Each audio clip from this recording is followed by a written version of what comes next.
परिचय। पिंकी और उसके दादा बगीचे में थे। आराम करते समय उसने एक पक्षी को घोंसले में देखा। वह एक मादा पक्षी थी जो अपने बच्चों को खाना खिला रही थी। पिंकी ने अपने दादा को यह दिखाया। उसके दादाजी ने उसे समझाया कि घर क्या होता है। आइए हम भी देखें कि उसके दादाजी ने उसे क्या समझाया।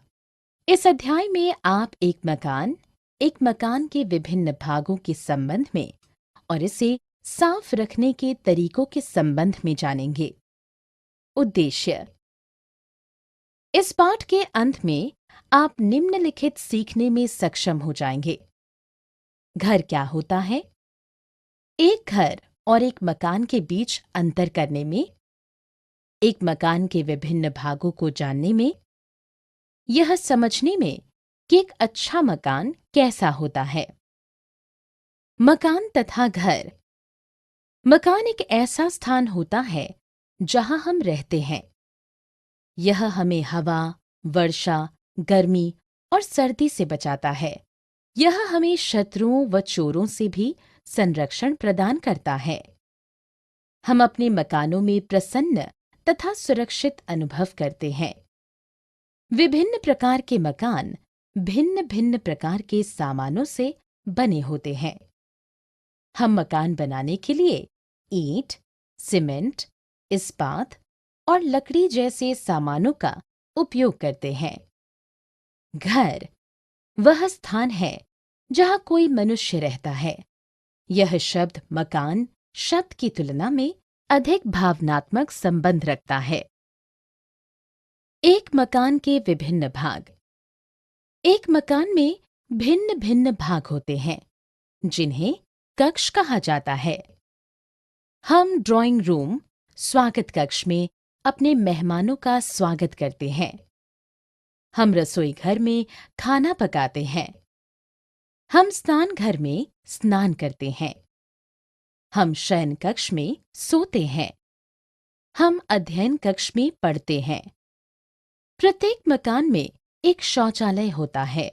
हम लॉबी, चौपार में या छत पर एक बगीचे की देखरेख करते हैं।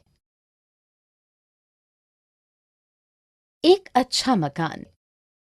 एक अच्छा मकान में निम्नलिखित विशेषताएं होनी चाहिए। एक अच्छे मकान को सदैव स्वच्छ और कीटाणुओं से मुक्त रखना चाहिए। मकान में पर्याप्त धूप का प्रवेश होना चाहिए। इससे बिजली की बचत होती है और यह एक प्राकृतिक कीटाणुनाशक भी है। मकान में पर्याप्त ताजी हवा भीतर आनी चाहिए ताकि हम स्वच्छ हवा में सांस लें। हवा के संचलन के लिए घर में उचित वातायन व्यवस्था होनी चाहिए। मकान की खिड़कियां तार की जालियों से ढकी होनी चाहिए। यह मक्खियों और मच्छरों जैसे कीड़े को मकान में प्रवेश करने से रोकती हैं। एक मकान में जल निकासी की अच्छी व्यवस्था होनी चाहिए। यह रसोई घर तथा स्नान घरों से गंदे पानी व अन्य अपशिष्ट पदार्थों को बाहर निकालता है। मकान की सफाई। हमने अपने मकान को साफ सुथरा रखना चाहिए। कचरे को कूड़ेदान में फेंकना चाहिए। फर्श पर नियमित रूप से झाड़ू तथा पोछा लगाना चाहिए। सभी चीजों को उनके उचित स्थानों पर व्यवस्थित करके रखना चाहिए। सारांश। हमने जो कुछ सीखा है उसे संक्षेप में दोहराएं। मकान एक इमारत होती है जहां हम रहते हैं। यह हमें गर्मी, सर्दी, हवा व शत्रुओं से संरक्षण प्रदान करता है। एक मकान में भिन्न भिन्न कक्ष होते हैं। शयन कक्ष, रसोई घर, स्वागत कक्ष, स्नान घर, अध्ययन कक्ष आदि। मकान